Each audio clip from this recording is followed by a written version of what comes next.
बांग्लादेश की प्रधानमंत्री शेख हसीना ने दिया इस्तीफा, छोड़ा देश। यही या इसी के आसपास ही पिछले 24 घंटे से अखबारों से लेकर टीवी चैनलों में हेडलाइन चल रहे हैं। अखबारों टीवी चैनलों में पिछले 24 घंटे से बांग्लादेश बनने की कहानी, शेख हसीना की कहानी और पिछले दिनों हुए विरोध प्रदर्शन की कहानी लगातार आप देख रहे होंगे। लेकिन एक बात की चर्चा जो सबसे कम हो रही है वो है आखिर वो लोग कौन थे जिन्होंने शेख हसीना को प्रधानमंत्री पद से इस्तीफा देने और देश छोड़ने के लिए मजबूर किया। नमस्कार, मैं हूं निखिल और आज जनता बोध में बात करेंगे उन 3 छात्र नेताओं के बारे में जो आज बांग्लादेश में सरकार परिवर्तन का चेहरा बन गए हैं। हसीना को अपना देश तक छोड़ने के लिए मजबूर करने के पीछे 3 किरदार अहम है जिन्होंने यूनिवर्सिटी कैंपस से आंदोलन शुरू कर 15 साल से सत्ता में बैठी शेख हसीना की सरकार गिरा दी। दुनिया में यह कोई पहली घटना नहीं है जब किसी मुल्क में छात्र आंदोलन से सत्ता परिवर्तन हुआ है।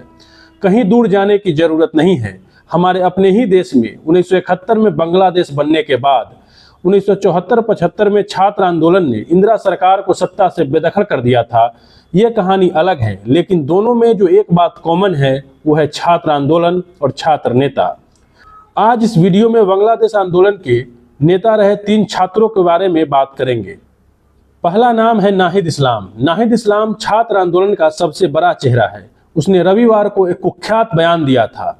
वो बयान है, आज हमने लाठी उठाई है, अगर लाठी काम नहीं आई हम हथियार भी उठाने के लिए तैयार हैं। पीएम हसीना देश को गृह युद्ध में धकेलना चाहती हैं। अब शेख हसीना को तय करना है वह पद से हटेंगी या पद पर बनी रहने के लिए रक्तपात का सहारा लेंगी। नाहिद ढाका यूनिवर्सिटी का स्टूडेंट है। उसने पुलिस पर आरोप लगाया 20 जुलाई की सुबह उसे उठा लिया गया था। हालांकि पुलिस ने इससे इनकार किया। सोशल मीडिया पर वीडियो वायरल हुआ जिसमें वर्दी में कुछ लोग नाहिद को गाड़ी में बैठा रहे थे। नाहिद 24 घंटे बाद पुल के नीचे बेहोशी की हालत में पाया गया। उसने दावा किया कि उसको तब तक लोहे की रॉड से पीटा गया जब तक वह बेहोश नहीं हो गया। 26 जुलाई को बांग्लादेश पुलिस के डिटेक्टिव ब्रांच ने नाहिद को अस्पताल से इलाज के दौरान दोबारा उठा लिया। इस बार डिटेक्टिव ब्रांच ने नाहिद और उसके सहयोगियों की सुरक्षा का हवाला देते हुए हिरासत में लेने की बात कही। नाहिद ने दोबारा उठाए जाने से पहले एक अखबार को बताया कि 20 जुलाई को उसे सुबह 2 बजे लगभग 25 से 30 लोग बेवजह बिना बताए जबरन अपने साथ ले गए। हसीना के पुलिस की पिटाई से घायल नाहिद के चेहरे ने प्रदर्शनकारियों को भड़का दिया। वह हिंसक होकर सड़कों पर उतर आए। दूसरा छात्र नेता जिसने हसीना की सत्ता की ताबूत में आखिरी कील ठोकी उसका नाम है आसिफ महमूद। आसिफ महमूद ढाका यूनिवर्सिटी में लैंग्वेज स्टडीज का छात्र है। वह जून में आरक्षण के खिलाफ शुरू हुए देशव्यापी आंदोलन का हिस्सा था। 26 जुलाई को डिटेक्टिव ब्रांच की तरफ से हिरासत में लिए गए लोगों में आसिफ महमूद भी शामिल था। उसे भी बाकी लोगों की तरह इलाज के दौरान अस्पताल में हिरासत में लिया गया था। आसिफ को हिरासत में लेने के पीछे भी सुरक्षा कारणों का हवाला दिया गया। 27 जुलाई को डिटेक्टिव ब्रांच ने 2 और छात्र नेताओं को हिरासत में लिया। उनके नाम सरजीस आलम और हसनत अब्दुल्लाह था। उन्हें डिटेक्टिव ब्रांच के ऑफिस में रखा गया था। 28 जुलाई को उनके परिवार वाले उनसे मिलने की परमिशन मांगी लेकिन उन्हें मिलने नहीं दिया गया।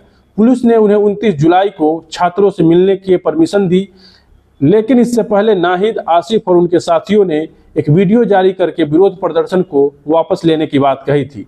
रिपोर्ट्स के मुताबिक पुलिस ने इनसे मारपीट कर जबरन वीडियो बनवाया था। आसिफ को इंजेक्शन तक भी दिया गया था जिससे वह कई दिनों तक बेहोश रहा था। 1 अगस्त को छात्रों के गिरफ्तारी के विरोध में हुए प्रदर्शन के बाद उन्हें हिरासत से छोड़ दिया गया। 3 अगस्त को आसिफ ने फेसबुक पर पोस्ट करते हुए छात्रों से नजदीकी प्रदर्शनों में शामिल होने की अपील की थी।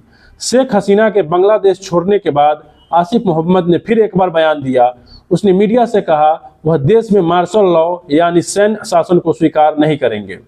इस कड़ी में तीसरा नाम है अबू बकर मजुमदार का। शेख हसीना को सत्ता से बेदखल करने में अबू बकर भी एक मजबूत किरदार है। वह ढाका यूनिवर्सिटी में भूगोल यानी ज्योग्राफी डिपार्टमेंट का स्टूडेंट है। अन्य मीडिया रिपोर्ट्स के मुताबिक वह सिविल राइट्स और ह्यूमन राइट्स को लेकर भी काम करता है। 5 जून को हाई कोर्ट के आरक्षण पर दिए फैसले के बाद बकर ने अपने दोस्तों के साथ मिलकर स्टूडेंट्स अगेंस्ट डिस्क्रिमिनेशन मूवमेंट की शुरुआत की, जिसमें उसने स्वतंत्रता सेनानियों के रिश्तेदारों को सरकारी नौकरी में आरक्षण दिए जाने का जमकर विरोध किया। अबू को 19 जुलाई की शाम धान मंडी इलाके से कुछ लोग अपने साथ ले गए। इसके बाद कई दिनों तक उसका कुछ भी पता नहीं चला। 2 दिन बाद उसे सड़क किनारे जहां से उठाया गया था वहीं छोड़ दिया गया। बाद में अबू बकर ने मीडिया को बताया कि पुलिस उसे एक कमरे में बंद कर आंदोलन वापस लेने का दबाव बना रही थी। जब उसने मना कर दिया तो उसके साथ मारपीट की गई। घायल अबू मजुमदार को धान मंडी नगर अस्पताल में भर्ती किया गया था, जहां से 26 जुलाई को पुलिस ने उसे दोबारा हिरासत में लिया। इस बार उसे साथ ले जा रहे लोगों ने खुद को ढाका मेट्रोपॉलिटन पुलिस के जासूसी विंग का अधिकारी बताया। वहां मौजूद लोगों को बताया गया कि उसे शांति भंग करने के आरोप में हिरासत में लिया गया है। यह 3 छात्र नेता 15 साल से सत्ता में बैठी शेख हसीना के लिए उनकी सत्ता के लिए आखिरी कील साबित हुए। पिछले महीने विरोध प्रदर्शन को लीड कर रहे 6 लोगों को पुलिस ने गिरफ्तार किया था। इनमें से 3 नाम नाहिद इस्लाम, आसिफ मोहम्मद, अबू बकर मजुमदार का था। इन सभी से आंदोलन को वापस लेने के लिए जबरदस्ती वीडियो बनवाया गया। जब यह कैद में थे तब गृह मंत्री दावा कर रहे थे कि इन्होंने अपनी मर्जी से आंदोलन को खत्म करने की बात कही है। जब मामला खुला तो प्रदर्शनकारियों का गुस्सा और भड़क गया। प्रदर्शन इतना बड़ा हो गया कि हजारों लोग सड़क पर उतर गए।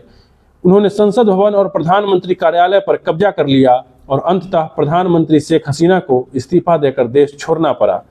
अब जब बांग्लादेश में सत्ता बदल चुकी है तब इन छात्रों की रणनीति क्या होगी? क्या ये छात्र नेता देश में लोकतांत्रिक सरकार बनाने की मांग करेंगे और सत्ता में हिस्सेदारी चाहेंगे, या सेना और कट्टरपंथी जमात के पपेट बनकर रह जाएंगे? क्या ये छात्र विश्वविद्यालय लौट जाएंगे, सब कुछ नॉर्मल हो जाएगा? बांग्लादेश में अंतरिम सरकार का वाहक कौन होगा? देश को नया प्रधानमंत्री मिलेगा या सेना ही सरकार चलाएगी, या फिर से चुनाव हो सकते हैं? शेख हसीना की पार्टी अवामी लीग और उसके कार्यकर्ताओं का क्या होगा? क्या बांग्लादेश भी इस्लामी कट्टरपंथ और तालिबान के रास्ते जा सकता है? ये कुछ मोटे मोटे सवाल हैं जिनका जवाब आना अभी बाकी है। बाकी आप इस विषय पर क्या सोचते हैं कमेंट करके जरूर बताएं। लेकिन आंदोलन से एक बात साफ है कि जनता और जनभावना से बड़ा कुछ भी नहीं। आधुनिक राजनीति में कोई भी सरकार छात्रों की ताकत को कम नहीं आंक सकती। धन्यवाद, आभार। मैं निखिल कुमार, आप जनता बोध देख रहे थे। अगर आपने अभी तक हमारे चैनल को सब्सक्राइब नहीं किया है तो चैनल को सब्सक्राइब करें ताकि हम आप तक लगातार पहुंचते रहें।